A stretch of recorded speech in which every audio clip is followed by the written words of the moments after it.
이걸 좀 읽고 나서 드는 느낌은 좀 그렇더라고요. 이게 우리는 약간 좀 국제적인 어떤 시야에서 좀 이게 말하자면 이제 중국의 부상을 좀 막고 이런 측면에서 좀 많이 바라보는데 굉장히 어찌 보면 더 좀 국내적인 문제 이제 고용 문제나 이런 산업 유지 이런 측면에 그래서 이 사람은 이러쿵저러쿵 얘기하지만 사실은 드는 느낌은 이게 보호주의지 뭐야? 보호무역이지 뭐야? 결론적으로 보호무역이 사실은 자기네 고용 유지하고 산업 유지하는 게 보호무역인데 그래서 자기 나라 잘 살게 하는. 네, 그러니까는 이제 다른 정치하는. 여러 가지 얘기하는데 이게 보호무역인데 그런 느낌은 좀 들긴 했어요. 근데 다만 저희 뭐라 그러지? 민주당에서 공화당으로 넘어간 사람이나 젊은 보수 오피니언 리더들 있잖아요. 미국에 좀 뜨고 있는 그 사람들이 하는 얘기가 새로운 파퓰리즘이라고 뭐라 그러지?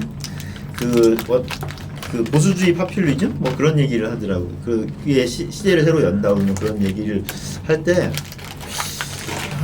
이게 무슨 말일까? 뭔가 새로운 개념일까 생각했는데 보니까 약간 이거 고용이나 약간 보호무역을 더 내세우고 그런 사람들을 일단 국내 문제를 뭐 좀 더 저기 하면서도 보수주의를 좀 그 와중에 뭔가를 좀 추구한다는 어떤 약간 두 마리의 뭐 토끼를 잡는 새로운 개념의 어떤 보수주의라고 하는 그런 느낌 아닐까? 약간 그런 이걸 읽으면서 대충 그렇게 느낌이 좀 들기도 하고 아무튼 그래 생각보다는 굉장히 국내적인 원인이 크다는 느낌이 있었어요. 그럼요. 싼 거 사서 비싸게 팔고 싶은 마음이 누구나 갖고 누구나 물건 살 때는 싸게 사고 싶은 마음인데. 근데 참 이게 웃기는 게 우리나라의 고용을 창출하기 위해서 이런 건 있어요. 맞아요. 내부적인 어떤 세제 문제라든가 이런 걸 건드리는 거는 괜찮은데 무역의 어떤 그걸 룰을 바꿔가면서 하면은 당장 그게 훨씬 효과는 좋죠. 내부적인 것보다는 무역의 룰을 확 바꿔서 확 끌고 오면 좋은데 문제는 그렇게 폭력적으로 끌고 오면 우리는 좋지만 사실은 외국에 창출된 일자리를 갖고 와 버리는 거니까 여기에서의 선진국 국민들이 실업으로 고생하는 거에 비하면 다른 상대 저개발 국가의 사람들이 실업으로 고생하는 정도를 생각한다면 선뜻 이게 나 같은 좀 이렇게 말하자면 이제 세계주의자 이런 사람들 입장에서는 선뜻 이런 폭력적인 좀 상황은 조금 좀 이게 좀 만약에 거기 중국에서 통화 조작을 하지 않았거나 좀 뭐 기술 강제 이전 이런 것들을 하지 않았거나 중국의 경우는 주지 않았거나 이렇다면 그런 얘기들이 훨씬 더 설득이. 근데 중국의 경우는 저는 그건 충분히 전 이해하고 설득도 되고 심지어는 저는 우리나라의 철강 관련된 왜냐하면 중국의 거를 우리가 제삼무역으로 해가지고 중간무역을 해서 중간다리 역할 해서 파는 것 때문에 우리가 또 그걸 먹었잖아요. 그 제재를 먹기도 하고 그리고 우리나라 FTA 조항 재조정하기도 하고 하는데 사실은 우리는 그렇게 큰 영향은 없었던 것 같고 중국을 견제하기 위한 어떤 간접적인 그런 측면이 더 있었다고 저는 그렇게 바라봤는데 어떤 면에서 없었다고 생각하는 거예요? 어떤 부분이? 그렇게 크게 우리의 영향이 우리가 체감할 정도의 FTA를 재조정해가지고 체감할 정도의 어떤 큰 타격을 주게 되지 않았습니까? 그래서 다시 그래서 저는 오히려 중국이 타겟이었다 정도로만 생각했는데 저는 조금 다르게 느껴지는 거는 약 뒷부분에 보면은 이제 막 임금 수준을 미국의 노동자 임금 수준으로 제조 원가를 이렇게 하도록 강요를 한다거나 약간 너무 과도할 정도의 좀 그런 건 좀 느껴지는 게서 그건 조금 좀 마음이 좀 이건 좀 너무 나갔다는 느낌은 좀 들고. 그래서 요 다음에 고려가 돼야 될 게 우리는 지금 이제 좀 자유무역을 얘기를 하지만 로봇이에요. 로봇 자동화에 의한 로봇이 모든 생산을 담당하게 됐을 때 인간은 할 일이 없어지는데 그 로봇이 작업에서 부가가치를 가지고 생성함으로 해서 발생하는 부가가치를 어떻게 나누느냐가 되게 고민을 해야 될 일이거든요. 자유무역도 난 마찬가지라고 생각해요. 로봇하고 거의 유사하게 접근할 수 있는 것 같은데 인건비가 싸다는 거는 물가가 싼 거예요. 생활비가 싸고 거기에 그 동네에서 생활 수준이 낮아서건 아니면 여러 가지 이유로 해서 만약에 만약에 미국의 저 인건비랑 똑같이 하라고 그러면 이쪽 수준을 미국처럼 만들어줘야 돼요. 뭐 그러면 자연히 그렇게 돼. 그러면 경쟁력 떨어지는데. 저는 아무튼 그런 조항은 이건 좀 횡포다. 이거는 뭐 그러니까 대놓고 우리나라로 들어오게 압박하는 수단. 그러니까 그 숫자로 우리가 제조 원가가 뭐 아니면 인건비가 뭐 10,000원이니까 너희도 10,000원을 줘가 아니라 그 인덱스 있잖아요. 그 국가의 그 어떤 소비자 우리 뭐 맥도날드 인덱스지 뭐 얘기하는 것처럼 햄버거 맥도날드를 뭐 미국서 먹는 거랑 한국서 먹는 거랑 뭐 어디 저기 모스포 뭐 어딘가 제일 이렇게 가격이 다르잖아요. 조금씩. 근데 뭐 인덱스로 계산해서 뭐 했는지 모르겠지만 아무튼 임금 수준을 통보한다는 자체가 저는 퍼센트. 그래서 그러니까 그 자동차 내당 가치의 몇 퍼센트, 40%인가 뭐 몇 퍼센트까지는 임금을 얼마 이상 받는 노동자에 의해서 생산된 부품을 쓰도록 이렇게 돼 있기 때문에 만약에 근데 저는 네. 그게 굉장히 거기에서의 그런 조건까지 내가 무역 조건에 넣는다는 건 미세조정 이런 것도 미세조정의 수준으로 봐야 되나 하는 의심도 첫 번째로 들고 두 번째로 그게 강요해도 상대가 그러면은 사실은 좀 말도 안 되는 좀 강요인데 그러면 상대가 당연히 딴짓을 하죠. 그렇게 다 처리하고 그럼 과연 이게 얼마나 효과적이고 의미가 있는 강요인가 만약에 그렇게 해서 멕시코에 있는 기업들이나 멕시코 정부의 입장에서 남는 게 없다, 그죠? 그럼 안 하면 되지. 근데 한다는 거는 그렇게 남는 게 있다는 거지. 그럼 그 남는 게 있다는 말은 남는 걸 조정했다는 거지. 근데 이게 이제 얼마만큼 정당한가 하는 것들은 이제 그때부터 따져야 되지. 이 자체가 뭐 말이 안 된다 이렇게 하면 그러니까 약간 좀 눈 가리고 아웅하는 쇼일 수도 있고 이게 또 약간 아까 중국과 마찬가지로 이 멕시코도 노동시장 자체가 왜곡돼 있다는 사실. 네. 멕시코도요? 멕시코 내부의 노동시장 자체가 왜곡돼 있었다는 사실. 그러니까 멕시코 노동자들이 정당한 보상을 받지 못하고 있었다는 현실이 또 한쪽에 또 있는 거예요. 근데 멕시코가 그렇게 국가에서 뭐 이렇게 중국처럼 전체주의 국가처럼 막 그렇게 하는 것도 아니잖아요. 이게 뭐냐면 나와요? 이게 뭐냐면 국가적인 것도 있지만 국가 차원도 있지만 많은 경우에 이 지방 그 영주 같은 그러니까 그 저소득층 극빈층들이 많아지면은 그 인권이라는 게 없어지는 거랑 마찬가지로 마피아. 자유가 진짜 상세가 돼. 마피아도 필요 없어요. 마피아까지도 필요가 없는 거야. 그냥 예를 들면은 이제 우리가 내가 여러 번 얘기했는데 그 마르코스라고 들어봤지.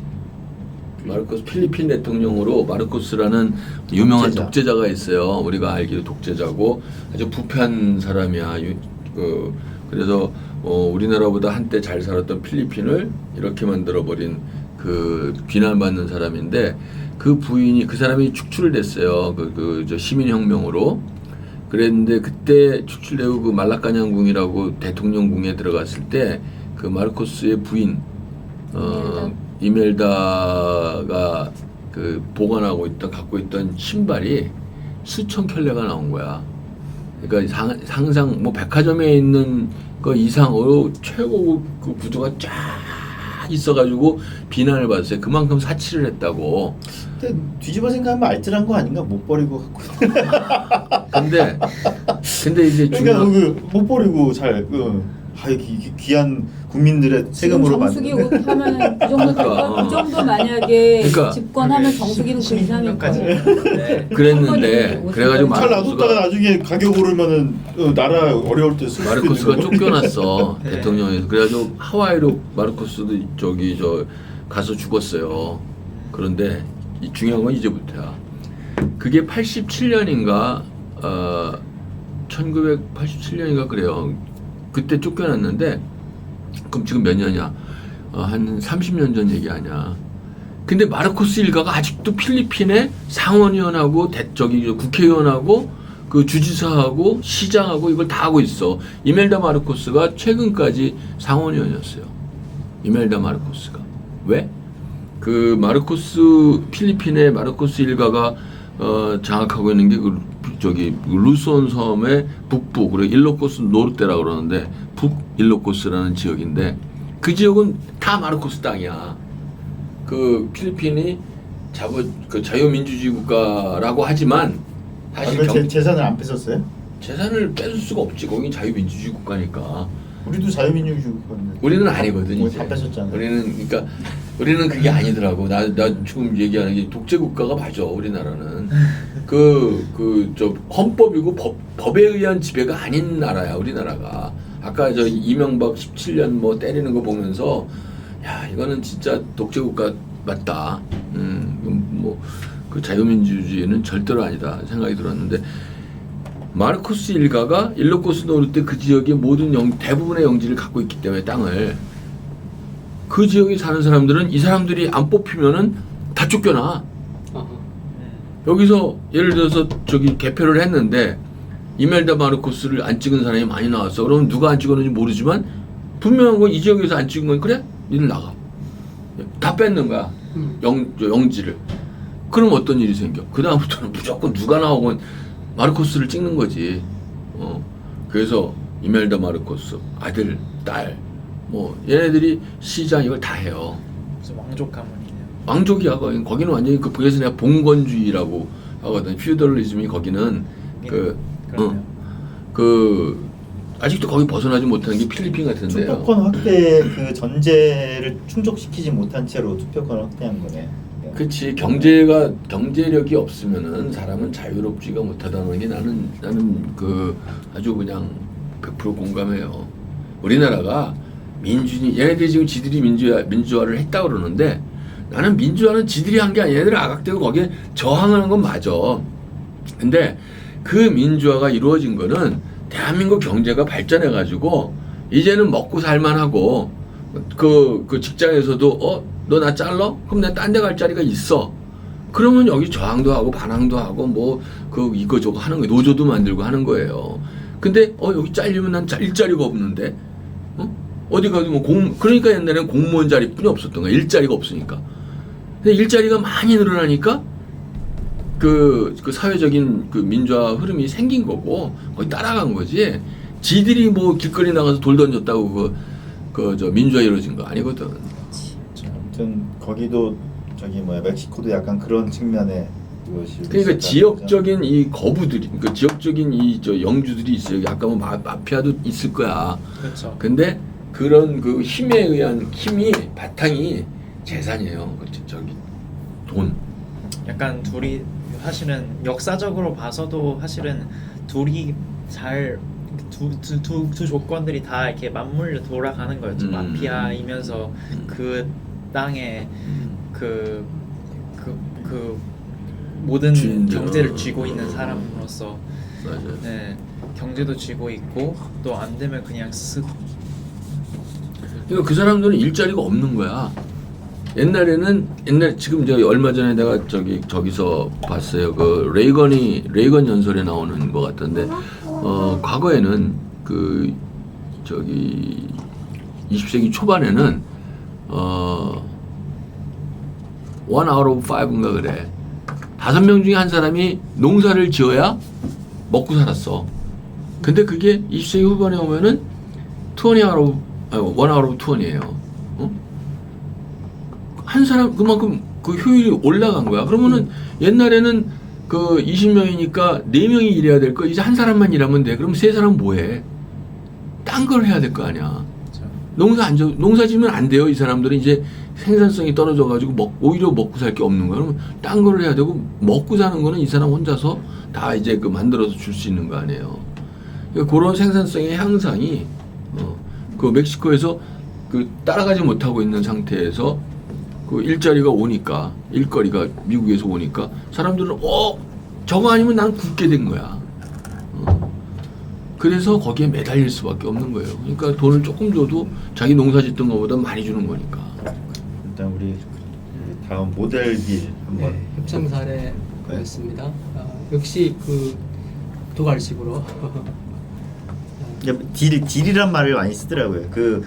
뉴딜 하잖아요. 뭐 페어딜 뭐 이런 식으로 대통령들이 자기의 어떤 거기에다가 딜이라는 거를 꼭 정책이나 무슨 뭐 선거 공약을 꼭 무슨 뉴딜이 워낙 떠가지고 무슨 딜 이제 하는 게 이제 그 유행처럼 이렇게 하더라고요. 이제 그렇군요. 약간 그 뉘앙스로 사용한 것 같아요 모델들을. 분별 있는 무역 정책은 경제적 안보, 경제적 효율 및 노동자들의 필요 사이에서 절충을 한다. 그러니까 요거 항상 빠뜨리지 않죠. 노동자들의 필요.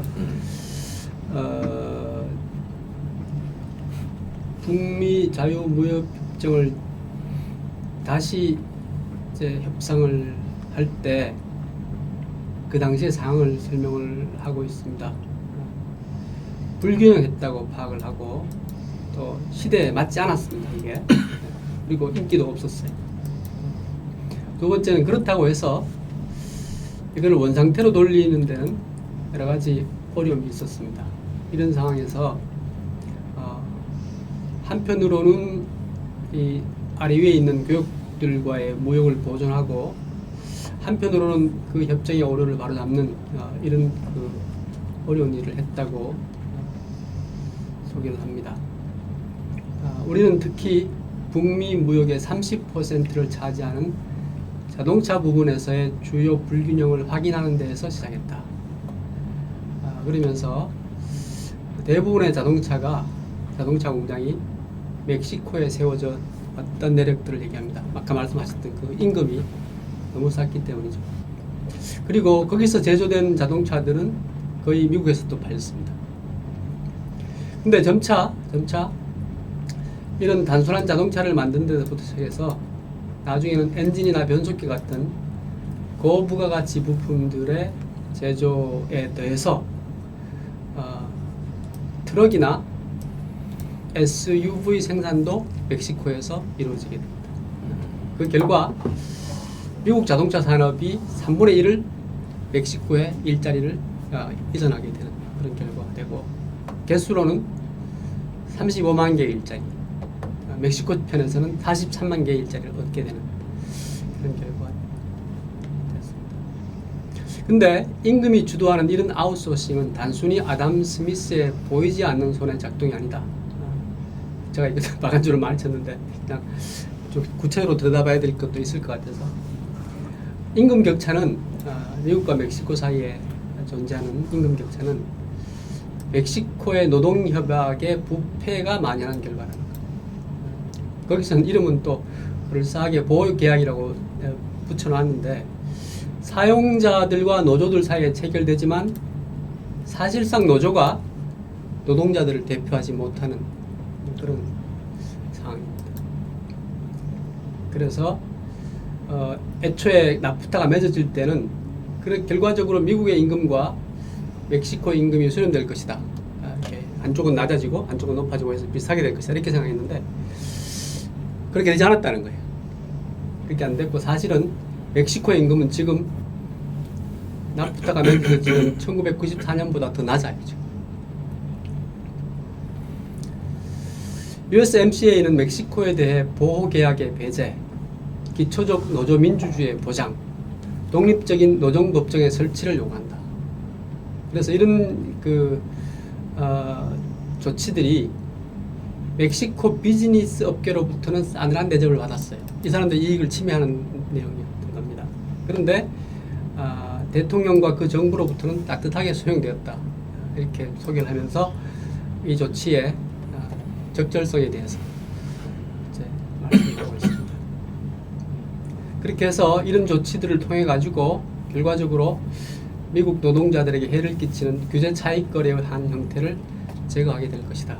그러니까 한쪽은 임금이 높고 한쪽은 임금이 낮은데 임금이 낮은 쪽에는 규제가 있기 때문에 여기서 생기는 차익이 이제 부당하게 멕시코 쪽에 전가되는 돌아가는 것을 막는다는 겁니다. 저 부분이 살짝 얘기하면 아직 이제 우리나라 현대차가 가장 그 민노총의 중심이라고 아주 그냥 제일 큰 자금줄이라고 보고 있거든요. 이렇게 들었고, 근데 저는 이제 그 멕시코에 그 세워진 자동차 공장들이 미국 차 공장이 이전한 것보다는 이전한 것도 있겠죠. 근데 그 GM 포드가 자기네 그 공장들을 옮긴 것도 있지만 그 우리나라 현대차라든가 일본의 도요타라든가 이런 것들이 그 초기에 공장을 일 때 현대차는 뭐 캐나다에도 그 공장 짓고 저쪽 그 멕시코에도 가듯이 신규 공장을 질 때 미국으로 안 들어간 거예요. 근데 안 들어간 가장 큰 이유가 나는 노조라고 봐요. 어. 노조가 있으니까 노조 때문에 미국이 망하고 있었어요. 그러니까 80년대에 처음에 그 저기 저 재패니스 커밍인가 뭐 그 저기 일본 차들이 그 미국 이거 빨간 일장기에다가 도요다가 막 그 저기 일본을 공격하는 그런 그 저 타임 표지가 있을 때 그때 미국의 노조는 최강이었어요. 그때 미국의 그 AFL 그 AOL인가 하여튼 미국의 노조가 양대 노조가 있었는데 걔네들은 진짜 안 하면 우리 지금 민노총 이상이었어요. 근데 그 바람에 그 자동차 제품도 개판이 되고 제조 원가도 높고 그런 상태에서 일본 차가 들어오니까 일본 차는 일단 야무지게 잘 만들어서 왔어요. 걔네들이 처음에 와가지고 고장도 안 나지 뭐 그러니까 일제차는 중국 가격이 그 저기 처음에 시작을 만약에 일제차나 미국 차나 이렇게 시작하면은 가는데 일제차는 싸게 시작해서 쭉 가는데 저기 미제차는 여기서 시작해서 이렇게 되는 거예요. 한 2, 3년만 지나면 중고차 가격이 달라져요. 그러니까 일제를 많이 사게 되고 뭐 유럽차도 그때 많지 않았을 텐데 그러니까 미국 자동차 산업의 몰락은 난 노조에 있었다고 생각해요. 물론 경쟁자들이 뛰어들어왔지만 근데 그런 식으로 보면 사실은 난 멕시코의 노동협약의 부패가 만연하는 탓에 그 낮은 임금이 유지된다고 하는 거는 굉장히 어떻게 해석하느냐에 좀 논란의 여지는 좀 있어요. 그쪽 현실을 내가 좀 잘 모르니까 한 얘기지만 해석의 여지는 좀 있겠다는 생각이 그러니까, 드는 게 왜냐하면 이 사람들이 억지로 끌려가서 나는 노예가 아니고서야 노조가 존재하지 않는다는 것만으로 이 사람들이 그럼 과연 그 제대로 대접을 못 받고 있는 거라고 말할 수 있느냐는 내용을 저는 봐서는 우리가 뭐 그렇지. 구체적으로 알 수 없는데, 그러니까 여기 내용을 봐서는 노조와 사용자들 사이에 체결이 되지만 노조가 노동자들을 대표하지 못한다 할 때는 이 노조들이 어용이라는 얘기겠죠. 그러니까 어용인 이유가요. 근데 어용이라 할지라도 사실은 이제 우리는 노조가 개입을 해서 불필요하게 임금을 자꾸 억지로 올리고 그래서 이 물가를 상승시킨다는 좀 쪽으로 많이 보는 편이라 어용 노조가 존재한다고 해서 그 사람들이 노동자들이 제대로 지나간다고만 볼 수는 없다는 그거는 그 사회에 그 사회의 물가를 봐야 돼요. 생활 수준과 물가. 그 내가 스쿠버 장비를 미국에서 사는 거랑 한국에서 사는 거랑 필리핀에서 사는 거 그 가격을 비교해 봤을 때 제일 싼 데가 필리핀이에요.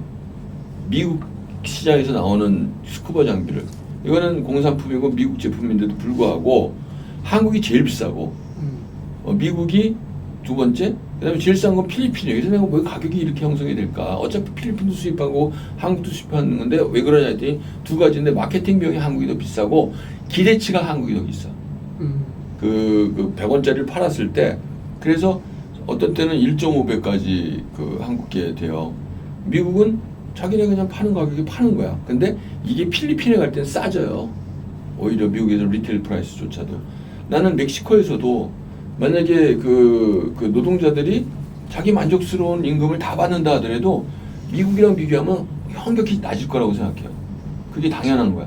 왜냐하면 그 지역의 그 물가가 낮으니까. 그렇죠. 그런데 그 사회의 기대치도 그렇고. 저기 그 임금의 그 어떤 직업을 택하든지 임금의 어떤 수치라는 거에 의해서 결정이 되는 걸 테니까. 네. 저는 그래서 저거는 근거가 조금 근데 납득은 좀 안 된다는 느낌이 거기에 내가 지금 얘기하고 싶은 건 노조가 뭐해서 단순히 급여를 10,000원을 15,000원을 만들어서 욕먹는 게 아니에요. 10,000원을 15,000원을 만드는 것만 하는 게 아니라 예를 들면 노조에 근무 안 하고 돈 받는 애들, 뭐라고 부르죠? 그런 거 또 뭐 저기 상근직이라 그러나 스트라이크 노조 전임자들 뭐 현대에 뭐 몇백 명 있다고 그러더라고요. 많아요 노조에. 그러니까 일 안 해도 되지. 그 다음에 저기 투쟁 나가면은 거기에 그 돈 줘야 되니까 그런 것들을 미리 뜯어놓는단 말이에요. 다. 그러려니까 이 사람들한테 줘야 될 돈에다가 이만큼을 갖다 붙여놓는 거예요. 그러니까 그 만약에 노동자가 15,000원을 받으면 아니 10,000원 받으면 행복한데 15,000원까지 해준다면 좋아.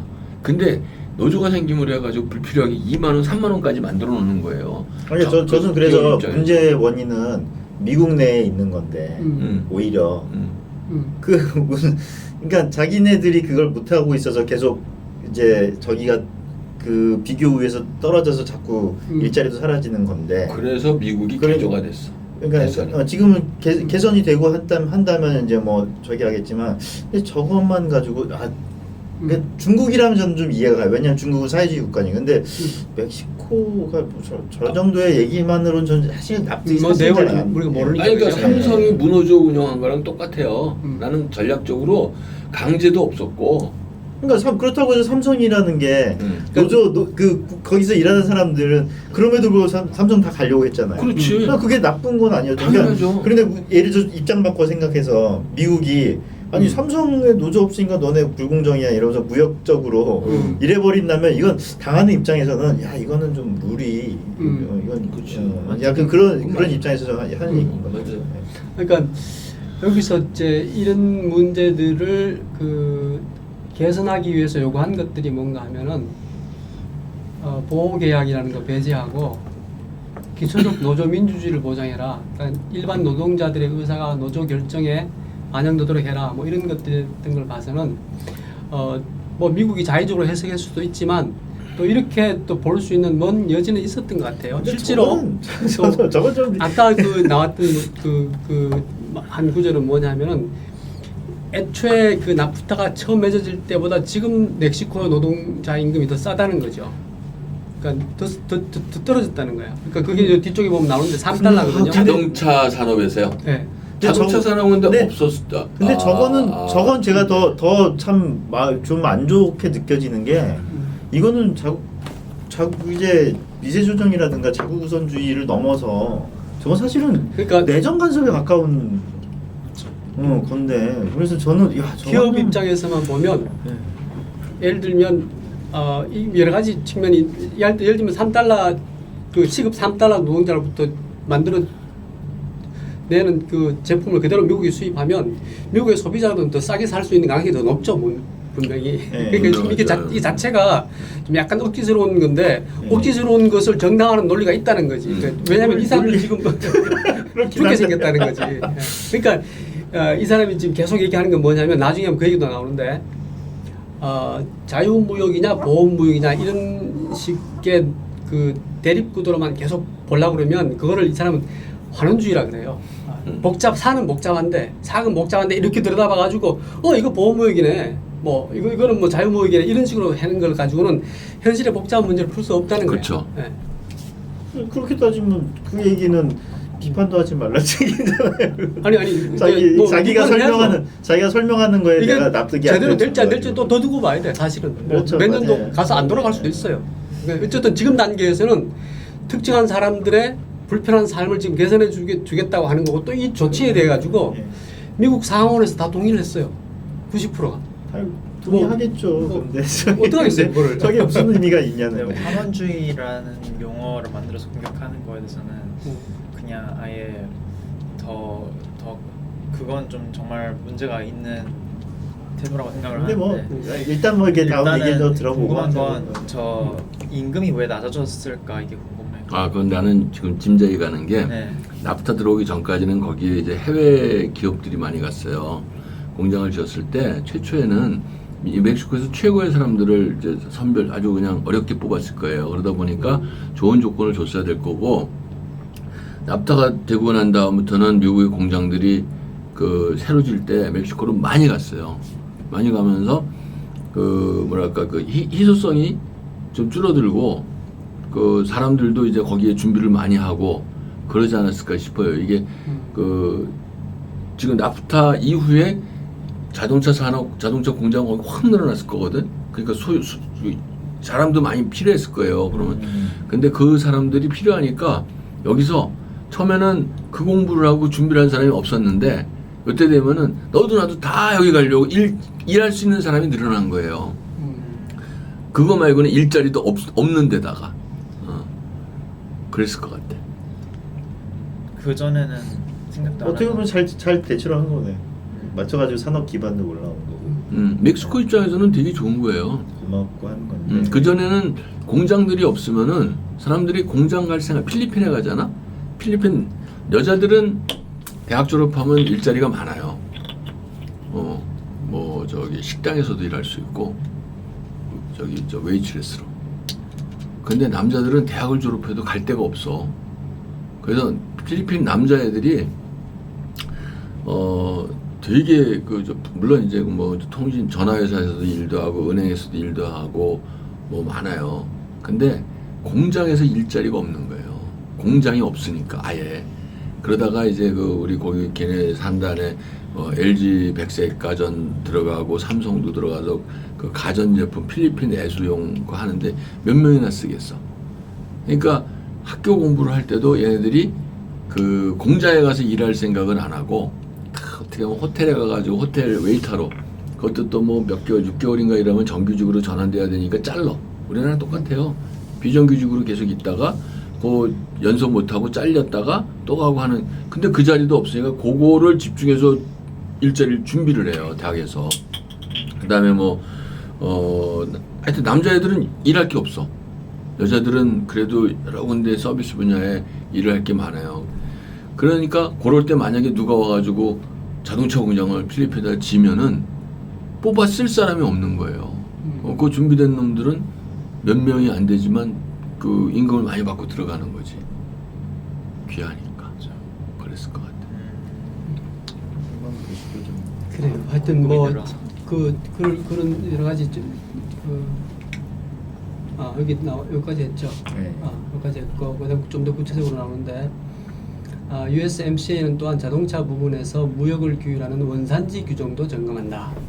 이론상 나프타의 원산지 규정은 자동차 대당 가치의 62.5%는 북미에서 제조된 부품들로 구성되어야 한다고 명시한다. 그러니까 예전부터 그랬어요. 나프타에도 그게 있었어. 근데 이 규정은 특이한 사항을 포함하는데 이 방정식으로 계산되는 부품은 1990년대 초에 작성되고 이후 동결된 명서대에 열거된 것들에 한정한다는 것이다. 이게 문제인 거예요. 그러니까 그 명서에서 없는 다른 새로운 부품들은 거의 적용을 안 받는 거야.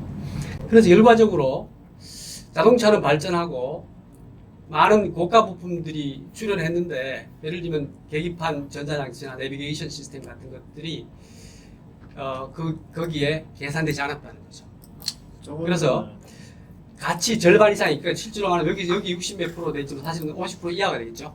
50% 이하가 북미 밖에서 오는 부품으로 구성된 자동차들이 여전히 관세를 면제받을 수 있었다는 겁니다. 저거는 미세 조정 인정. 그러니까 저게 처음에 의도는 북미라고 말을 하지만 미국이었을 거예요. 그런 부품들의 생산지가. 제조처가 캐나다, 멕시코에 없었고, 그러니까 미국이 다 북미에서 67%라고 얘기를 해놓고서는 사실은 그거는 다 미국 거 갖다 쓸 거니까 니들이 만들어도 거기서 그 깡통 이거 하는 거는 뭐 봐줄게 했는데 나중에 하니까 이런 내비게이션 같은 건 요만한 것도 비싸긴 정말 비싸잖아. 그러니까 그런 거에서 이제 그 조정 그런 것들이 또 북미 바깥에서 들어와도 그냥 이제 그냥 넘어가고요. 그렇게 된 거죠. 그리고 이제 전기차도 나오고 자율주행차가 나오니까 이런 문제는 더 커져가 되는 거죠. 자율주행은 미국 쪽이 더 유리할 텐데. 아니죠.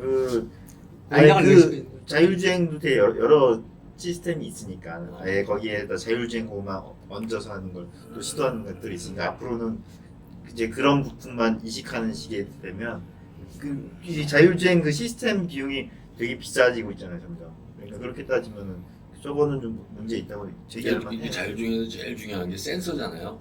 그리고 여러 가지 센서를 갖다가 장착을 해서 거기서 들어오는 데이터를 수집해서 그걸로 분석하고 판단해서 조정을 하게 되는 요 몇 가지인데, 근데 자율주행에서 제일 중요한 건 센서예요. 사람이 관여하지 않고 차가 스스로 하려면은 데이터를 스스로 잡아들여야 되는데 지금까지 화상 풍속 온도 이 주변에 여러 가지 그 외에도 센서들이 많이 필요한데 센서들도 마찬가지로 돈이에요. 그거 개발할 때 그리고 카나다와 멕시코 정부들, 미국 노조들, 그리고 자동차 기업 자신들과 토론한 후에 우리는 제조사들이 경쟁력을 유지할 적응성을 갖게 하면서, 그러니까 플렉스빌리티입니다. 전체 지역에 더 많은 투자를 낳을 수 있는 한 해법에 도달했다. 전체 지역에 요게 중요한 거예요. USMCA는 대당 가치 중에서 북미 내에서 생산돼야 하는 부분들을 더 높게 설정한 거예요. 무려 75%. 그러니까 무료라고 하면 되나? 사실은 왜냐하면 어차피 우리끼리 자유무역 하자는 거니까 그 북미 내에서 75% 한다고 자기들이 그렇게 하겠다는데 그건 뭐 그런데 이런 식으로 해서 한편으로는 빠져나갈 구멍을 없애고 한편으로는 빠져나갈 구멍을 없애고 또 한편으로는 원산지 규정을 재검토할 수 있도록 메커니즘을 장치하는 겁니다. 그 얘기가 여기 나와요. 맞아, 저것도 뭐 맞는. 무역 협정 중 처음으로 USMCA는 임금을 바닥까지 내리는 경주를 방지하는 조항도 포함한다. 이제 그 얘기 나오네요. 네. 어떻게 돼 있는가 하면 대당 가치의 40%와 소형 트럭은 45%, 적어도 시급 $16 노동자에 의해 제조되어야 한다고 요구한 것이다. 이게 멕시코에는 기회가 이렇게 돼 있어요. 3달러, 지금 현재는 3달러인가. 그러나 이런 식으로 비율을 높여놨기 때문에 사실은 멕시코뿐 아니라 카나다나 미국에서도 이제 해볼만 하게 된 거죠. 그리고 이거를 미국 국제무역위원회에서 효과를 추산했는데 대략 자동차 부분에서 3만 개 정도 일자리를 만들 수 있을 것이다. 그리고 자기가 이끄는 여기 무역 대표부에서는 전체 서플라이 체인에는 한 8만 개 일자리를 만들 것이다. 뭐죠? 이 협정을 개정함으로써 이렇게 하고 주로 자기네 나라 미국 측면에서 얘기하는 거죠. 그죠. 근데 이게 협상이라는 거는 좀 너무 협상이라는 건 어차피 우리가 알다시피 가격이라는 거는 그죠? 손해가 되면 거래가 형성이 안 되잖아요. 어쨌든 협정을 했으니까 그래도 남는 거지. 그러니까 미국 입장에서는 미국 입장을 이제 대변한 거고. 자기가 먹을 거니까 내 입맛대로 만들려고 하는 거죠. 자, 여기 이제 아까 그 얘기 나오는데 결국엔 소비자가 왕인 거. 비평가들은 이런 변화에 관리되는 무역, 그러니까 이렇게 매니지드 트레이드라는 딱지를 붙였는데 시장 참여자들이 자기들의 일을 하도록 하는 대신 정부가 특정한 목표를 설정하는 것이다. 이게 자유주의 원칙에 반하는 거죠, 사실은. 그렇죠. 반하는 거죠.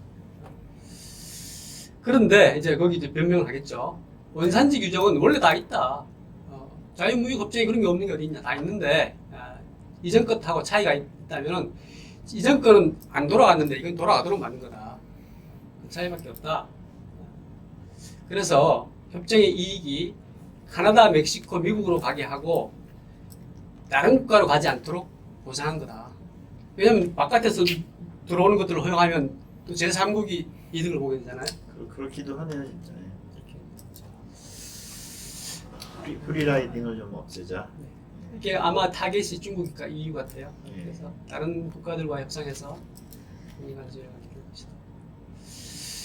또 이제 갱신 규정을 만들었어요. 그러니까 이제 일몰 조항을 넣어가지고 지금부터 나부터는 없었나 보죠, 그게? 그런가 봐요. 한 번도 그게 바뀌지 않고 문제였구나. 16년 동안 가는데 16년 계속 가는 것도 아니고 보니까 6년마다 다시 한번 검토해가지고 새로 고치고 또 16년이에요. 또 고치고 16개. 도중 이제 그 변화에 대응할 수 있도록 그렇게 만들어놨습니다. 그다음에 정말 앞섰네 이거. 앞으로의 도전인데 미국이 수년 내 가장 중요한 두 가지 도전에 직면할 때 노동자 중심의 무역 정책 원칙이 앞에 그리고 중심에 놓여야 한다. 역시 또 다시 노동자죠. 근데 여기서 이제 영어 어순이 달라서 그런데 두 가지 도전이라는 거는 요겁니다. 중국의 국가 자본주의 이렇게 한 가지 도전이고 제대로 기능하지 않는 WTO 오히려 두 가지를 지금 중요하게 문제시하고 있습니다. 2차 세계대전 종전 이래 어떤 무역정책 결정도 2000년 중국에 대해 영구 정상 무역 관계를 확대했던 것보다 더 노동자들에게 심대한 타격을 준 것은 없다. 이게 이제 우리가 좀 생소한 용어인데 영구 정상 무역 관계라는 건 예전에 최혜국 대우한다는 거 있죠. 그거를 이제 명칭만 바꾼 거예요. 2000년대 중국에 대해서 최혜국 대우를 하기 시작한 거죠. 그 같은 조치가 일자리는 내보내지 않으면서 제품을 수출할 수 있게 할 것이라는 빌 클린턴 대통령의 예측에도 불구하고 반대되는 일이 났다. 그대로 안 된 거예요. 지금 최고 5천억 달러, 한 600조 원 되나 하거든요. 그 다음에 일자리는 한 200만 개 이상이 중국으로 갔고, 더더욱 문제되는 것은 기술 이전 강요예요. 그래서 결과적으로 중국이 세계 제1의 하이텍 제품 수출국이 된 거죠. 그래가지고 하웨이를 그렇게 작성하려고 거의 다 끝나갑니다. 조지 W. 부시와 오바마 행정부는 이 문제들을 WTO에서 바로 잡아보려 했지만 그닥 성공적이지는 못했다. WTO 문제가 있어요.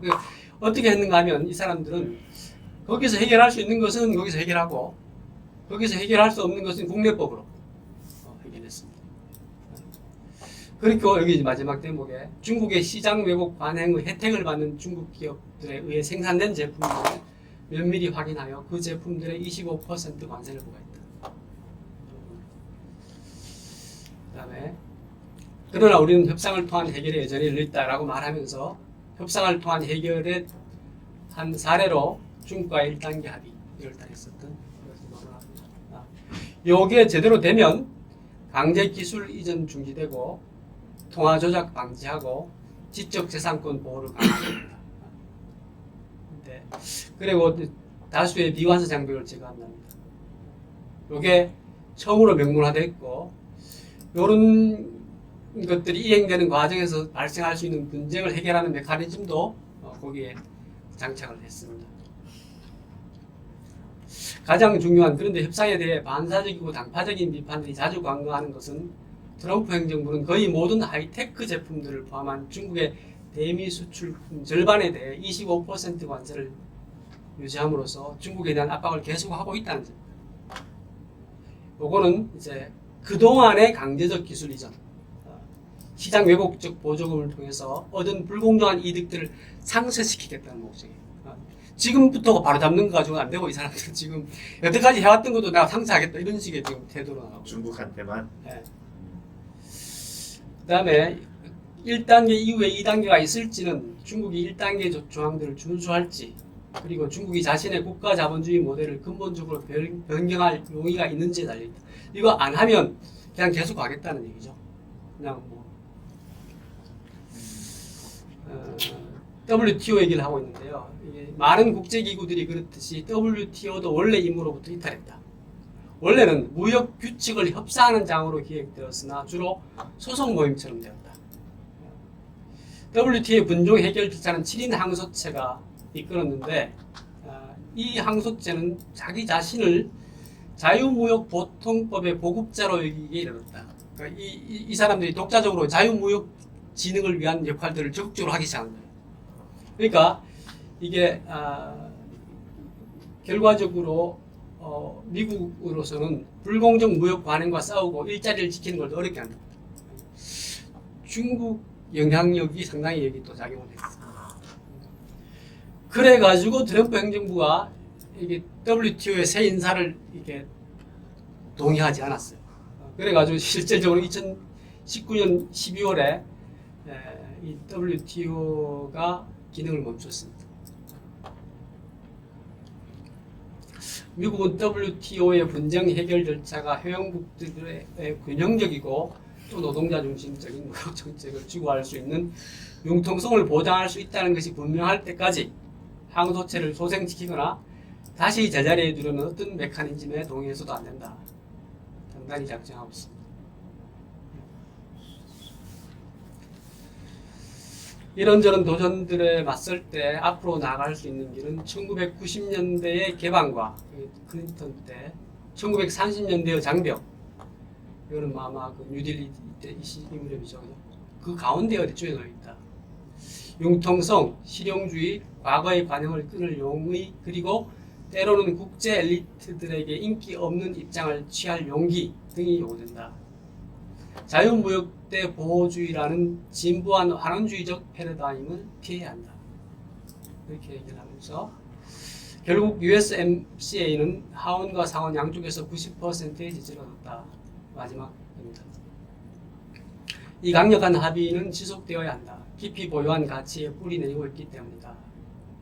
그 깊이 보유한 가치란 건 뭐냐면 이게 노동자들의 살만한 삶입니다. 무역에 관한 한 대부분의 미국인들은 같은 것을 원한다. 노동자들이 안정적이고 보수가 좋은 일자리를 갖도록 보장하면서 무역이 계속 힘차게 진행되게 하는 균형 잡힌 결과, 구식의 보호주의도 억제되지 않은 세계주의도 그것을 달성할 수 없다. 대신 미국은 미래 무역 도전에 직면할 때 실용적인 중용의 길을 찾아야 한다. 결국에는 노동의 품위를 소중하게 여기는 길이다.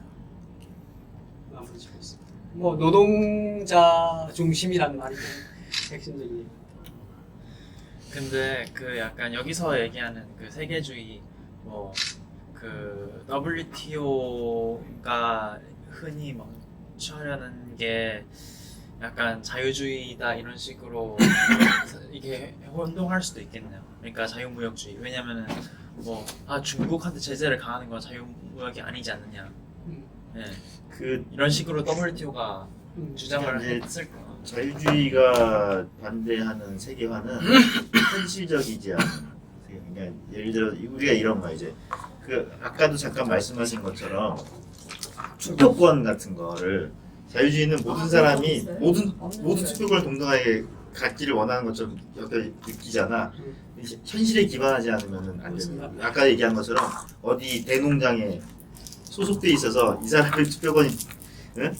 저기한테도 마찬가지인 거예요. 그게 더 확장이 되면 어떤 걸로까지 확장이 되냐면은 아니 국가가 세금으로 돈 쓸 일이 많으면 차라리 투표권을 세금 내는 거에 따라서 비율로 하자는 생각으로 발전할 수도 있는 거고 그래서 무조건 일나라 일표제라고 하는 게 사실은 실제 영향력이나 그런 거를 반영하지 못하는 것일 가능성이 많다. 그래서 우리가 유엔 같은 거 창설할 때 굉장히 지금 많은 사람들이 반대하고 이랬는데도 유엔에서 저기를 했던 게 일국가 일표제를 그냥 그 했던 것이 그게 결국에는 문제가 되고 그러잖아요. 그러니까 그래서 이제 그걸 좀 보충하려고 이제 뭐 상임이사국의 만장일치로 움직이게 또 하고 했는데 결국에는 아무것도 못하게 만들어 버리잖아요. 그러니까 실제 힘이 반영되지 않은 어떤 의사결정 과정 자체가 실제 현실에 그게 반영되지 않은 그거는 정말로 어찌 보면 그 무식한 자유방임의 어떤 적이라는 거죠. 그러니까 자유주의의 원칙하고는 자유주의 기본 현실에서 출발하는 거거든요. 그러니까 어제 민 교수님 그런 말씀하셨어요? 네, 민 교수님 민주주의와 자유주의의 그 얘기 사실 민주주의가 오히려 민주주의라는 방법만 추구하면 수단일 뿐인데 민주주의가 자체로 소멸되고 자유란 목적도 달성하지 못한다. 하지만 자유는 민주주의의 방법을 사용할 수밖에 없다. 그러니까 이걸 잘 목적이 달성하기 위해서 민주주의를 잘 다뤄야 돼 이런 식으로 이제 말씀인데 옆으로 빠졌네. 아무튼 그런 WTO 문제도 사실은 그런 면이 있다고 보고 왜냐하면 WTO에 굉장히 중요한 그 소비국이나 이런 해당되는 게 미국인데 표만 많이 해가지고 밀어붙이면 그리고 또 유엔이 지금 문제가 있는 것 중에 하나가 뭐냐면은 무슨 뭐 그 재판을 자꾸 해. 그래서 이 사람의 이 뭐 인권 관련된 그 재판을 국제 소송을 걸면 유엔에서 재판 결과를 내려. 그럼 이 사람이 범죄자가 되는 거예요. 이런 식인 거예요. 이게 그 사람의 그 나라에서 어떤 의미의 어떤 일을 했는지는 외부에 있는 사람들이 그냥 머릿수로 결론을 내려서 죄를 내리고 이런 유엔이라는 곳은 사실은 그런 곳이 아니거든. 그러니까 이제 정말로 힘의 현실에 근거해서 서로 조정하고 이런 관계여야 되는데 WTO도 마찬가지고 그게 무너져서 그거에 대한 거부를 하는 건 나는 사실은 그거는 맞다고 보고 그거는 의미 있다고 보는데 그래서 이건 내가 좋아하는 문구 중에 이런 거 있거든요. 그 내가 쇼노 나나미가 항상 하는 그 책에 보면 자꾸 나오는 게 위대한 사람은 무언가를 하나를 할 때 정책이나 무언가 실행을 할 때 국가적인 결정을 낼 때 한 가지 목적만을 두고 하지는 않는다는 얘기를 그 역사상의 인물들에 대한 그 리뷰를 하면서 이 시저가 어떤 순간에 어떤 결정을 내릴 때 이 사람이 노린 게 사실은 이것 하나가 아니다. 이러저러한 것들을 다 같이 노린 것이다 라는 측면에서 저는 사실은 그게 굉장히 인상이 깊어서 모든 정치적인 어떤 결정이나 이런 걸 보면은 항상 다른 측면들, 복합적인 측면들 찾아보면 나름 좀 뭐 답이 좀 보이는 건 있더라고요. 그래서 사실은 그래서 그 트럼프가 행정부가 하는 측면이 그런 측면에서 바라보면 사실은 국내적으로 그런 것의 의미도 있을 테고 이제 그리고 또 여기서 굉장히 중요하게 WTO 체제하고 중국을 굉장히 타겟으로 얘기하고 그리고 내가 아까 읽을 때 놓쳤던 부분인데 나프타 같은 경우도 갱신 조약을 만들어서 사실은 그러면 받아들이면 왜 나프타 그 재협상이 굉장히 쉽게 끝났던 게 사실은 갱신 조항 덕분인 것 같아요. 그냥 보니까 왜 보면 우리 도주 안 되면 이제 나중에 다시 얘기할 여지가 있다고 하면 그러면 저는 상호주의가 그쪽 측면에서도 좀 됐지 근데 않나. 그게 당연한 거죠. 갱신 조항이 있어야지. 그러니까 저는 모든 계약에서. 앞서 없었던 게 문제가 예, 오히려 음. 그렇다고 보면 오히려 의미 있는 미세 조정일 수 있겠다. 대신에 다만 이제 좀 약간 좀 눈에 거슬리는 부분들은 있죠. 막 약간 좀 노동 문제 뭐 이런 거 왜 노동의 품위가 중요한 이건 조금 굉장히 진짜 구식. 그러니까 좀 약간 내부적인 어떤 네. 그 구호를 자꾸 내밀고 그 상하원의 통과를 자꾸 그 내밀기 위한 어떤 구호일 수도 있겠다. 그렇죠. 형님 말씀하신 것처럼. 명분이고. 나는 반대인데 네. 나는 그거 굉장히 중요하다고 생각해요. 음. 사람이 그 동물하고 다른 거 자체가 자기 자신의 어떤 자존감, 가치 이런 거 굉장히 중요하거든요. 그런데 뭐 같은 일을 하더라도 내가 일 조금 하고 많은 가치를 누군가한테 그냥 빌어먹는다, 그치. 얻는다 이런 거 말고 내가 내 노동력을 투자해서 정당하게 무엇인가를 해서 그게 적던 크던 간에 살아갈 수 있다. 그거는 살아갈 어떤 방향성도 제시하면서 자존감도 살고 그리고 내가 더불어 이 사회의 일원이다라는 굉장히 중요한 결속력도 의미는 있고. 있죠. 그게 의미 없다는 얘기는 아닌데 아니 근데 그게 그거를 아니, 그게 근데 중요해. 고용이 보장되고 창출되기 위한 정책을 이제 해야 된다고 하는 건 사실 보험무역의 사상이거든요. 그러니까 보험무역이라는 게 그러니까요. 이게 뭐 환원주의라고 있고 정상- 환원주의 하지마 왜 이런 게 이러긴 하지만 사실은 그게 아니 근데 이제 그 논리를 말과 행동이 다른 경우가 굉장히 그 작전을 그렇게 왜 상대가 있는 어떤 정치를 할 때는 딥하죠. 링컨이 노예방 과정에서 그 민주당 사람들을 데리고 논 그 말장난하면서 말로는 뭐 이러면서 뒤로는 이런 것들 모습이라든가 레이건이 사실은 그 소련한테 막 이제 뻥카를 막 무서운 얘기를 막 해서 우리는 스타워즈를 준비하고 해서 막 이래놓고는 또 뒤로는 협상을 이렇게 쓱 하고 비난을 막 한 다음에 이런 식의 일관되지 못한 모습들이 막 보이거든요. 협상법이 하나. 네, 그런 그 모습을 보면서 난 얼핏 떠오르는 게 트럼프가 조금 얼핏 떠오르긴 했었어요, 진짜. 근데 그래서 약간 이런 게 말로 나오는 것의 내용만 가지고 어떤 자유방임의 원칙, 자유무역의 원칙만 보고 바라볼 부분은 아니다. 그러니까 실제로 어떤 게 구현되는 실제 그래서 이 사람이 결과적으로 뭘 했는지를 보면 조금 좀 그리고 또 우리가 이 사람을 우리가 걱정했던 것보다 이상한 짓을 별로 안 저질렀어요. 보면 그런 것도 좀 생각해 볼 필요가 있다는 측면은 좀 그래서 한 초반에는 트럼프 좀 했는데 최근에 요즘 이렇게 거의 이제 임기 말에 와서 이렇게 되는 거 보면은 좀 뭐가 이 팀 자체가 뭐가 좀 있는 것 같다는 느낌은 좀 있기는 해요. 어떤 사람이 한 기업을 성공적으로 이끈다고 하는 거는 그 사람이 그 시대에 자기가 살고 있는 그 세상의 흐름을 제대로 파악하고 있다는 얘기거든요. 그 운으로만 될 수 있는 건 아니에요. 작은 기업은 그럴 수 있겠지만 예를 들어서 삼성의 이병철 회장님이 반도체를 선택을 했거나 뭐 여러 가지 우리나라의 뭐 그 경제 부분에서 많은 것을 획기적으로 끌어들였잖아요. 마찬가지로 트럼프도 세계를 상대로 많은 일들을 했단 말이에요. 했다고 하는 거는 그 사람이 사람들의 어떤 성향도 많이 알았을 거고, 아, 이거를 어떻게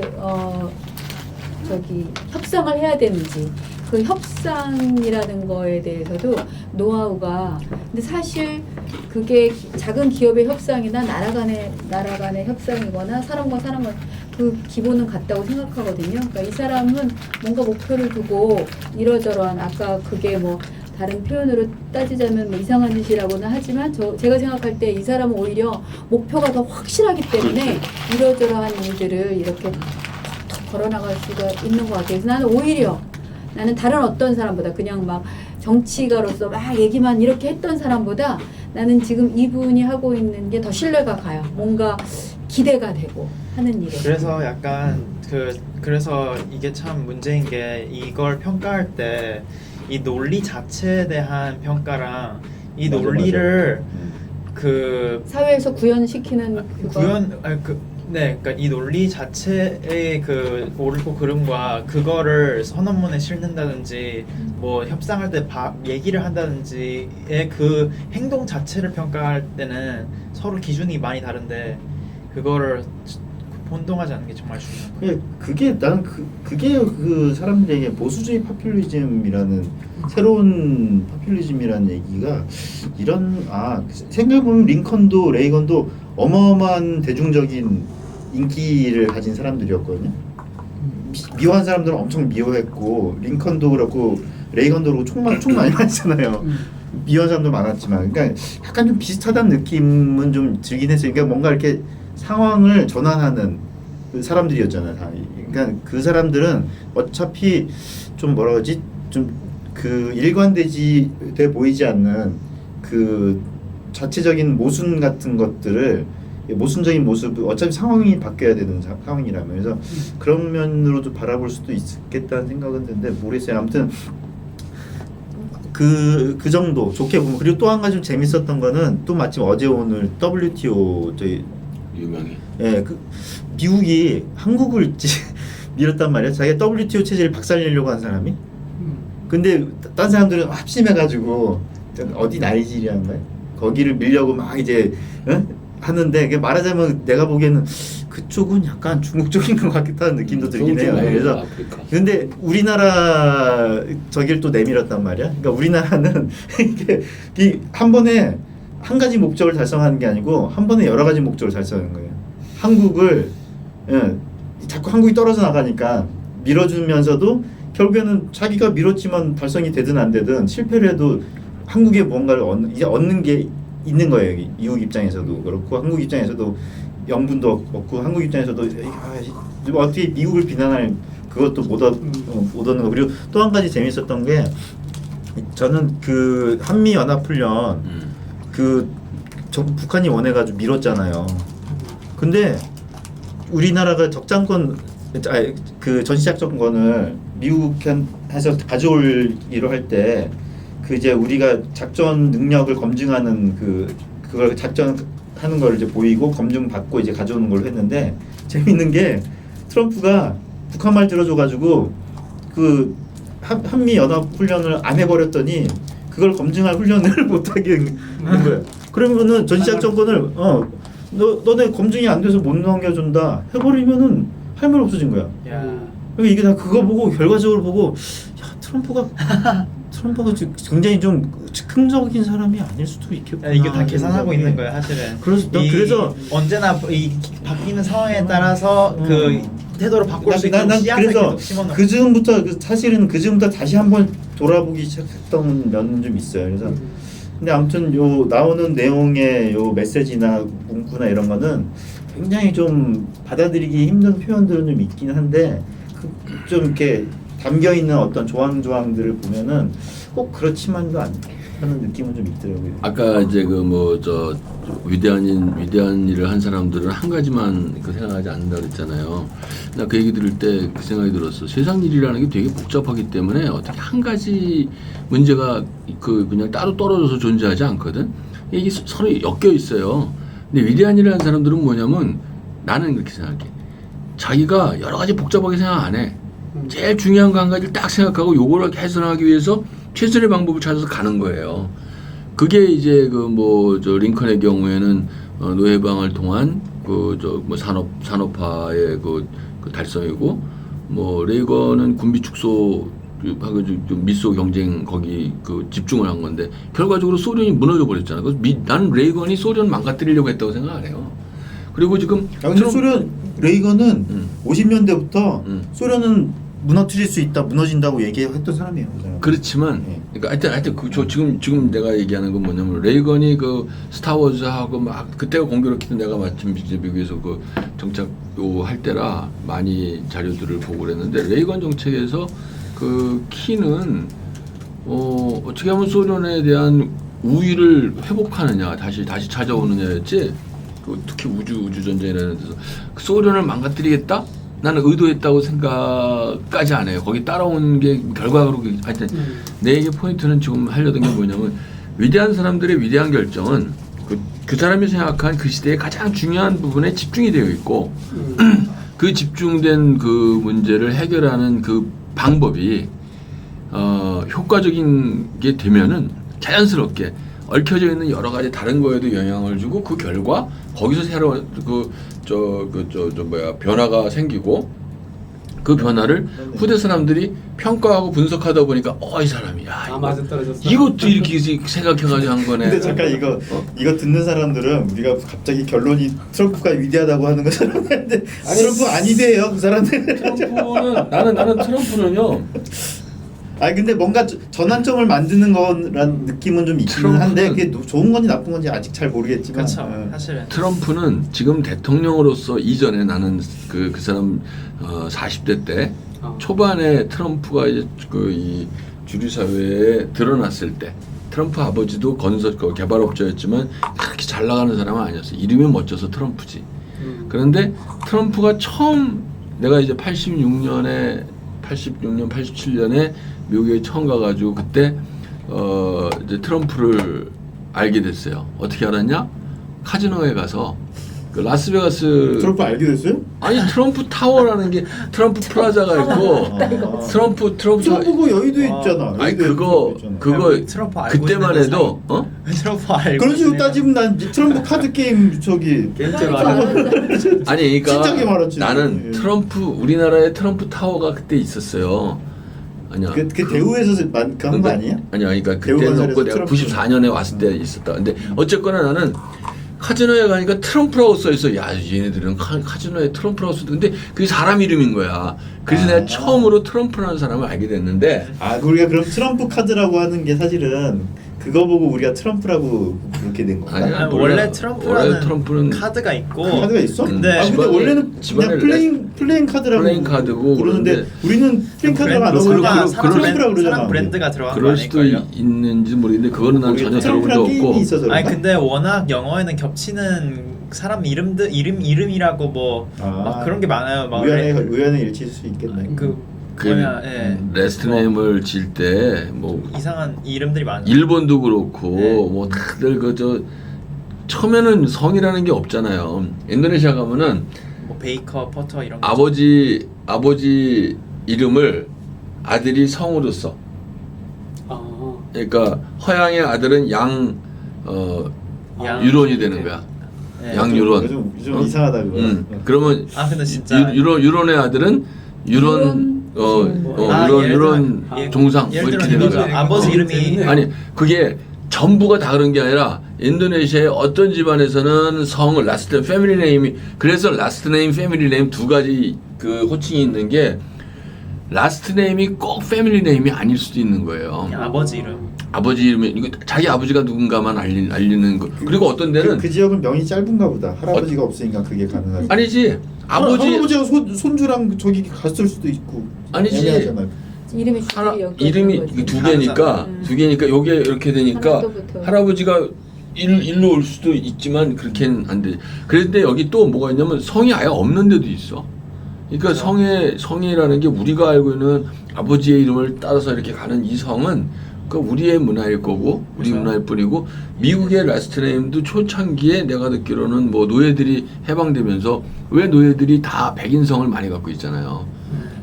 갑자기 왜 이름 얘기로 갔지? 재밌는 게 라스트 네임이 블랙이면은 흑인이 아니야. 아 맞아요. 그 잭 블랙 그 어. 백인이잖아요. 예.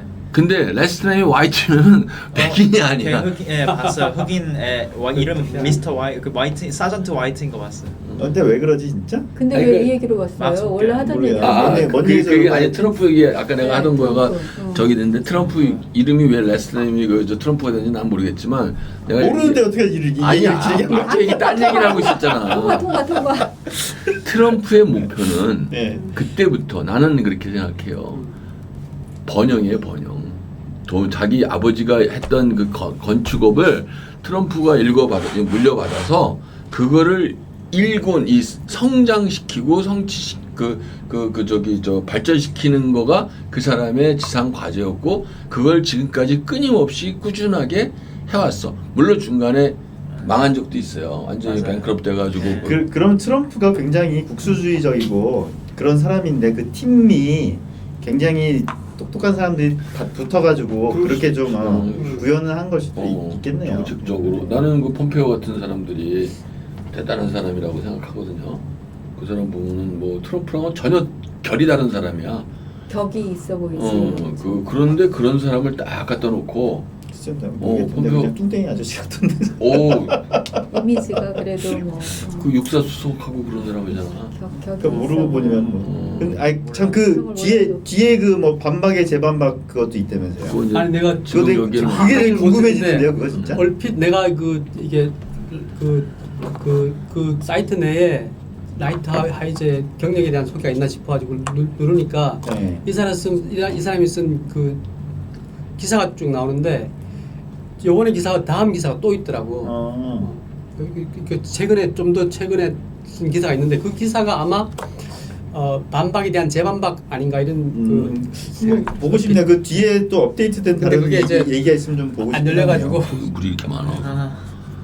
아무튼 이게 맥락을 이게 여기 확대 해석일 수 있는데 아무튼 맥락 전체 지금 벌어지는 맥락을 보고 하면은 이제 조금 다른 측면 너무 상상이 들어가는 건지 모르겠지만 보이는데 글만 보면 좀 공격을 받을 만한 여지가 특히 좀 자유주의 학자들이나 이런 쪽에서는 그러니까 좀 있겠다는 생각이 학술적으로 논리적으로 어떻게 구성해가지고 뭐 반박할 수 있을지는 모르겠는데 뭐 할 수 있겠죠 당연히. 근데 지금 이 사람이 쓴 내용 중에서 이제 내가 개인적으로 이렇게 딱 걸리는 부분은 뭐냐면은 이 사람은 우파 쪽의 자유무역 주창자들과 좌파 쪽의 자유무역 주창자들의 나름대로 해법들, 그러니까 예를 들면 미국 그 화이트 트래쉬 그 사람들에 대한 해법들이 이 사람 얘기로는 어쨌든 안 먹었다는 거지. 이거 가지고 안 됐다는 거잖아요. 그럼 뭐 어떻게 할 건데 자유주의든 너희들은. 근데 우리는 지금 보호무역에 이런 비난을 듣거나 말거나 어쨌든 이 사람들을 위해서 뭘 한다 이 얘기잖아요 지금. 그러니까 그 부분에 대해서 자유무역을 주창하는 사람들이 어떻게 말하는지 그게 난 좀 궁금해. 또 다른 대안이 있는 건지. 예전에 했던 얘기 다시 할 것 같으면 그건 안 먹었다는 그게요 아닌 것 같아. 보면은 내가 그래서 그걸 비난하는 트럼프 정책이나 이런 걸 비난하는 사람들의 글을 보면 그냥 원칙이에요. 지금 세밀한 어떤 이 사람들이 여기에 대한 대안으로 얘기하는 거예요. 왜냐하면 우리는 저는 사실은 트럼프 쪽에서 이런 무역 정책이나 이런 걸 하는 거에 대한 그 근본을 몰랐잖아요. 그냥 이걸 보고 나니까 이런 근거에서 뭐 실험 문제나 이런 걸 근거해서 이런 얘기를 했으면 그러면 여기에 대한 반박이 우리나라에 우리가 알고 있는 그런 그 자유주의 경제학 관련된 사람들의 반박 말고 미국 현장에 있는 사람들이 거기에 대한 실험 문제 해결에 대한 반박의 글 같은 게 궁금해지는 거예요. 비슷한 그 조각은 내가 최근에 들었는데 어떤 내용인가 하면은 민주당 쪽에서 트럼프가 만든 일자리에 대해서 비난한다는 거예요. 그 일자리가 값싸고 질 낮은 일자리라는 거, 좋은 일자리가 아니다는 거지. 트럼프가 만든 게 그런 정도의 비난이 있다는 걸 들었어요. 네. 뉴딜 반대로 이제 공화당에서 뉴딜도 그렇게 공격을 했으니까. 그거는 참 겪고 있는 우리 현장에서 그걸 겪고 있는 입장이 아니니까. 근데 그거 하나는 확실한 게 뉴딜이요. 공격은 받았는데 뉴딜이 결국 실패한 걸로 됐는데 그럼에도 불구하고 공화당 저희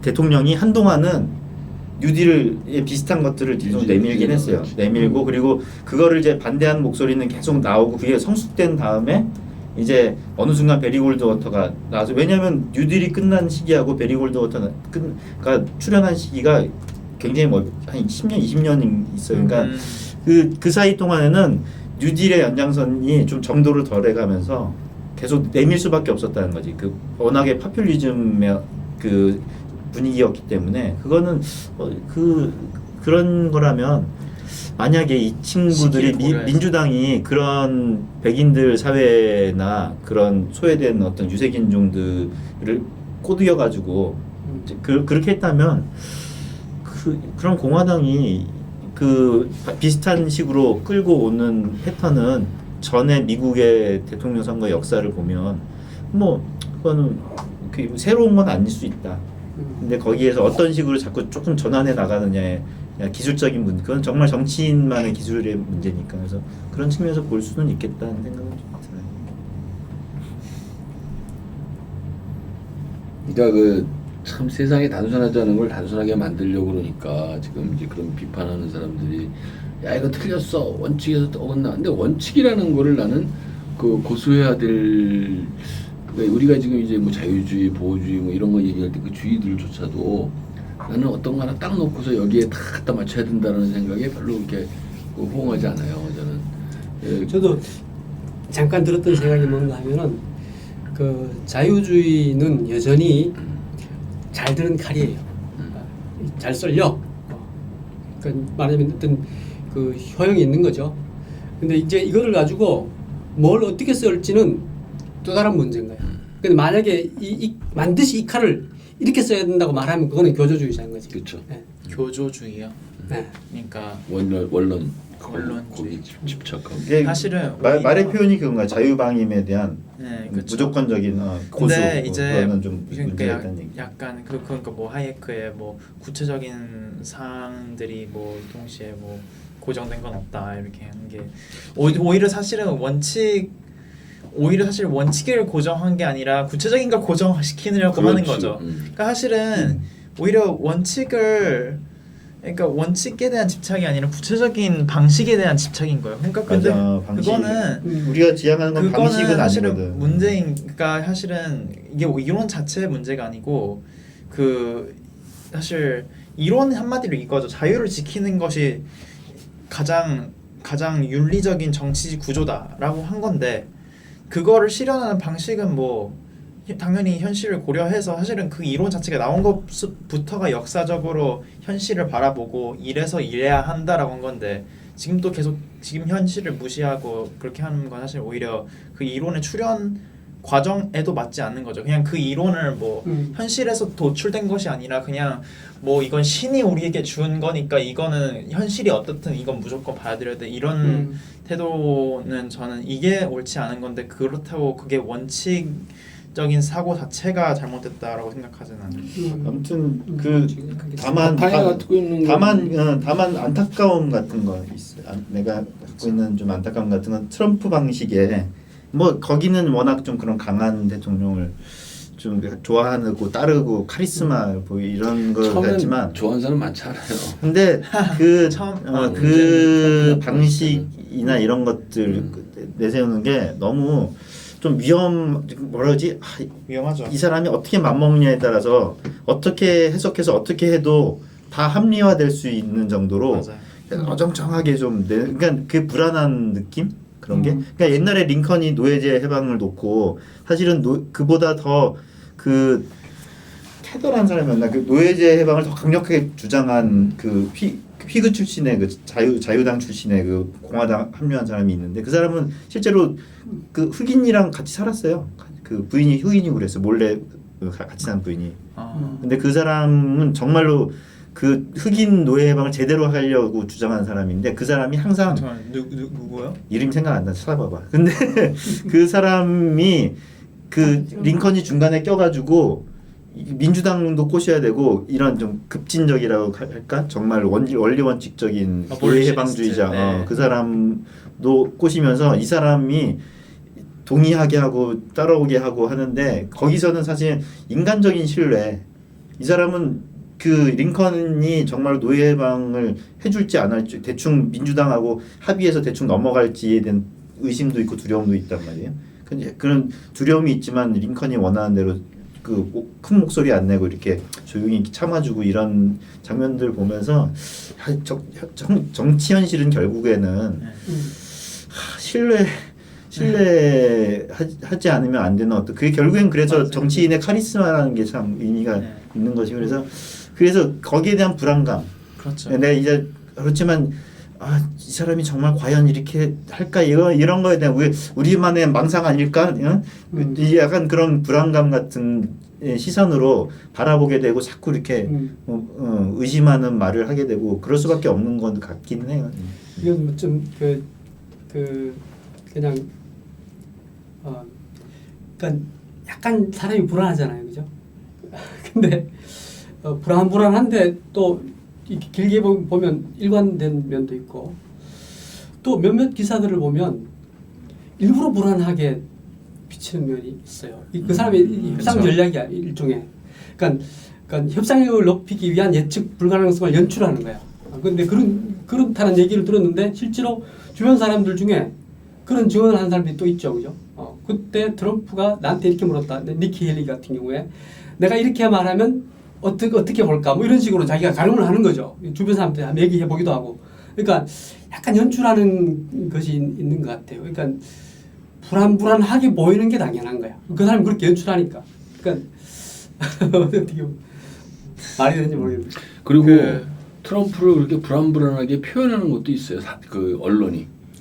그 본인은 전혀 그렇지 않았는데도 불구하고 그거를 그렇게 만들어 버리는 경우가 있어요. 그러니까 예를 들면 그 트럼프가 김정은이를 친구라고 뭐 호칭하고 뭐 저 시진핑을 친밀하게 표현할 때 사실은 미국 사람들도 반대파들도 민주당 사람들도 저게 진심이 아니라는 걸 알죠. 진심이 아니라고 아는데 정적이니까 어쨌든 그걸 빌미로 공격을 해야 되지. 그걸 빌미로 공격을 하면 대중들은 또 그 얘기를 듣고 정말 불안한 사람이네 이렇게 또 이미지가 각인되는 약간 복잡한. 그래도 재밌는 그런 게 식의 공격이 참 민주당이 트럼프를 공격을 한단 말이에요. 트럼프를 공격하는 그게 공격하는 게 트럼프가 너무 국수주의적이고 뭐 이래서 그렇게 공격한 근거 때문에 민주당이 만약에 대통령이 바뀌더라도 트럼프의 어떤 대중국 정책이라든가 이게 그냥 더 강하게 가면 갔지. 약간 그런 것 결과물도 좀 있기는 해요. 근데 그거는 이제 계속 걔네들은 겉으로만 그러고 실제로는 그 타격을 줄 수 있는 실제에서는 피해 간다는 거지. 그게 지금 우려되는 거지. 근데 이제 그런 의미에서 그 연방대법원을 장악을 하게 했다는 게 저는 의미가 또 있다고 그렇죠. 보기도 하고, 그건 굉장한 중요한. 왜냐하면 뉴딜 정책도 계속 저지되어 온 게 연방대법원이 거의 9명의 기사라고 부르더라고요. 그 나인 나이츠라고 부르는데 그 9명의 연방대법원장이 계속 막아내는 거예요. 계속. 그리고 결국에는 이제 어떻게 좀 잘리고 뭐 해가지고 어떻게 그냥 다 그 무너지긴 하는데 굉장히 오랜 시간 저지를 하는데 성공을 하거든요. 그러니까 그래서 그런 의미에서 연방대법원을 그 장치도 만들어 놓고 한 게 사실은 그래서 대선이 어떻게 돼도 결과적으로는 뭐 그 크게 바뀌긴 힘들 거라는 느낌은 좀 갖고 있긴 해요.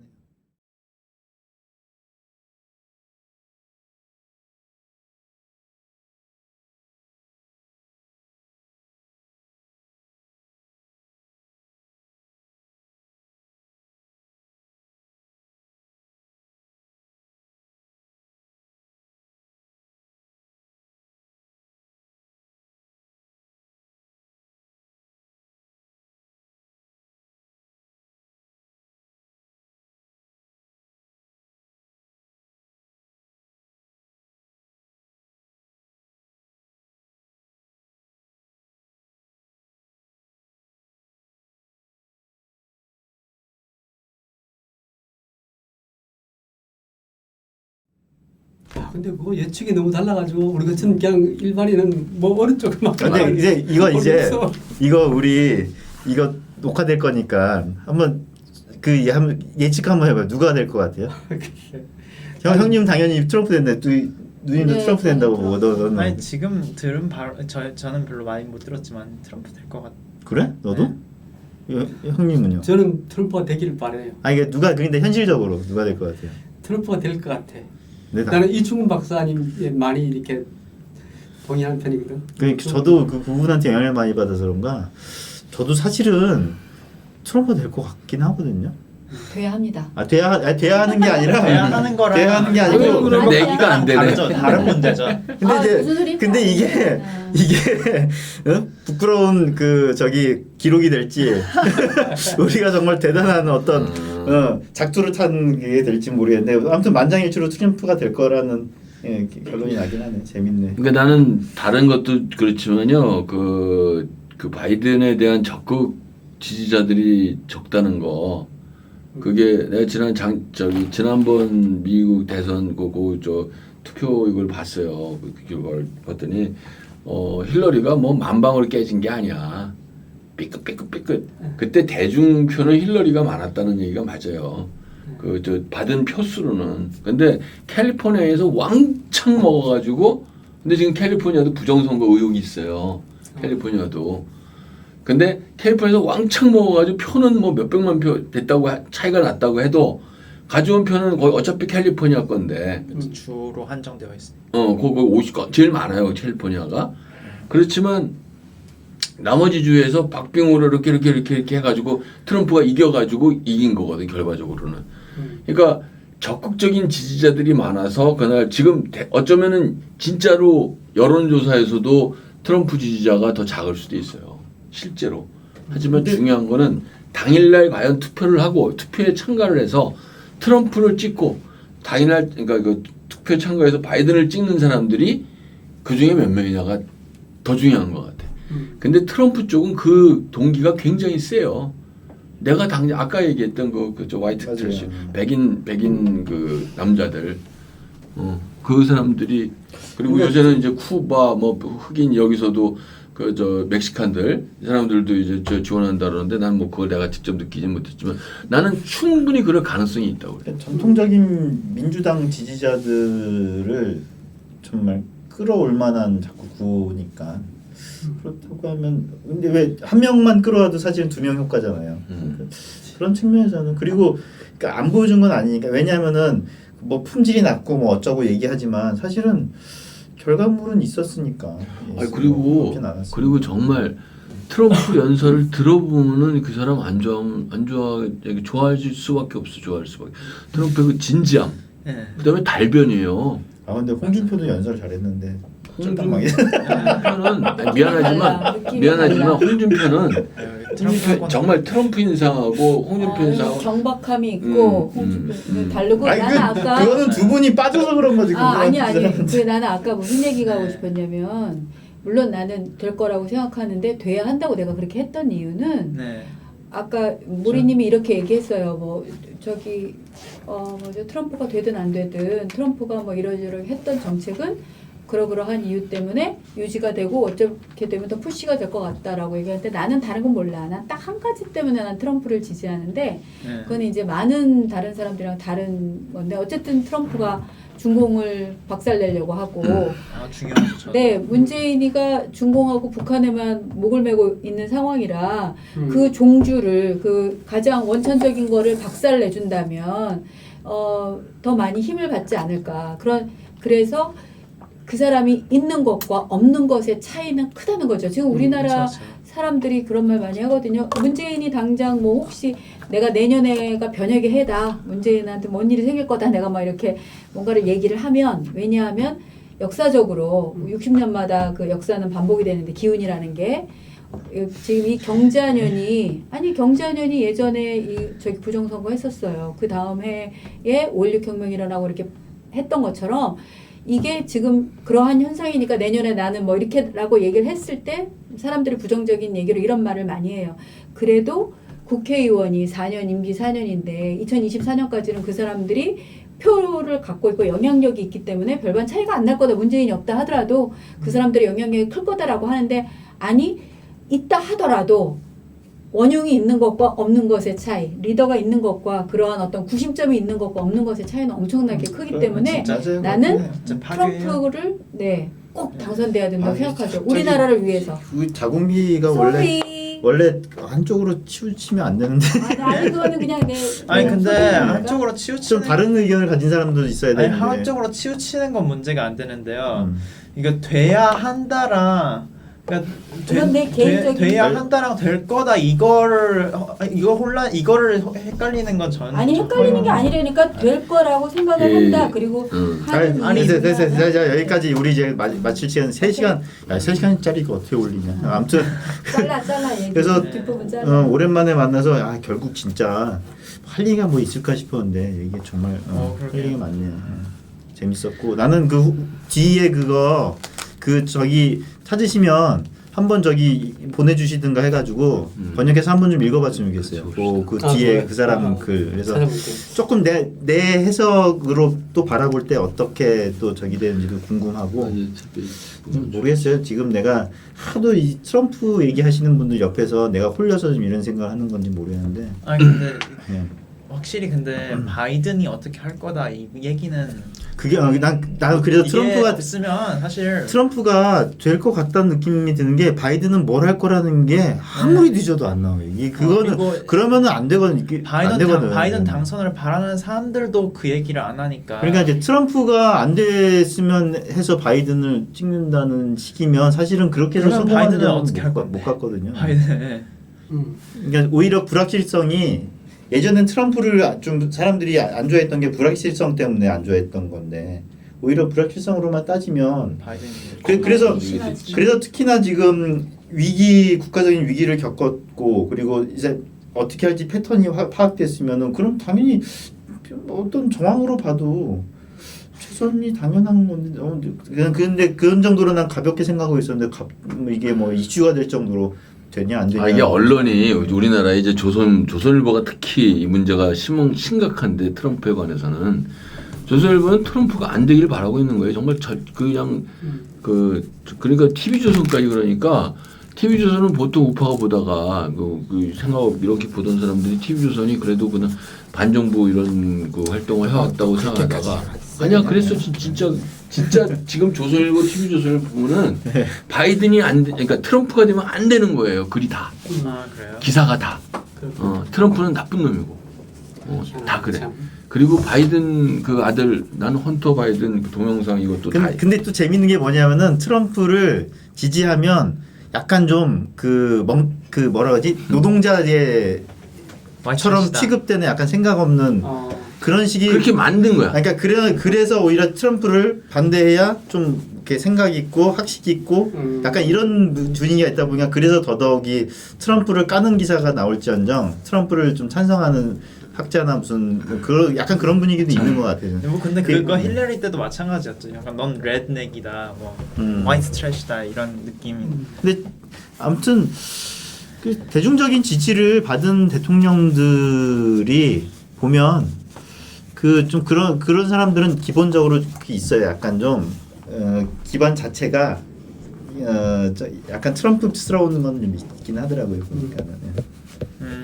그다음에 아까 내가 지지 기반 자체가 이사님이 얘기한 거에서 한 가지 열광하고 약간 다른 의견으로 토 하나 달고 싶은 게 어차피 2024년까지 그 다수당은 민주당이다. 만약에 문재인이가 떨궈져 나가면은 부정선거 그리고 부정선거 이거 밝혀지면 민주당은 털려. 그래가지고 거꾸로 의석수가 바뀐다고요. 그래서 부정선거가 중요한 거야. 나는 지금 지금 민주당의 이 전횡이